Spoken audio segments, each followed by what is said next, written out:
Trending kamakailan ang larawan ng gubernatorial ng Laguna ang pagtataas ng kandidatong si Marisol Sol Aragones ng isang kamay na may isang political figure na pasimuno ng 2020 ABS-CBN shutdown.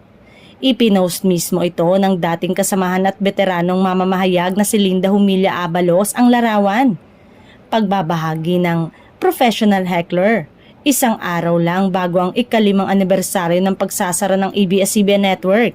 Isang petsa na nanatiling masakit na milestone para sa marami sa Philippine media. Parehong sina Sol Aragones at Humilla Abalos ay nagbabahagi ng kasaysayan kasama ang ABS-CBN, ang pinakamalaking broadcast network sa bansa hanggang sa hindi pag-renew ng franchise nito at hinarangan noong 2020 sa ilalim ng dating Pangulong Administrasyon na si Rodrigo Roa Duterte. Si Sol Aragones ay isa sa mga dating reporter at presenter ng balitang tungkol dito.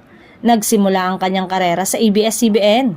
Nang maglaon ay nagsilbi siya bilang isang Laguna Congresswoman mula 2013 hanggang 2022.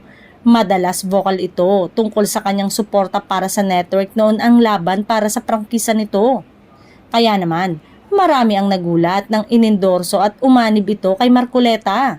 Isa si Humilla Abalos sa nagpahayag sa ex dating Twitter para ipahayag ang pagkadismaya. Aniya, kahit sa politika may mga linya kang ginagawa hindi tumatawid.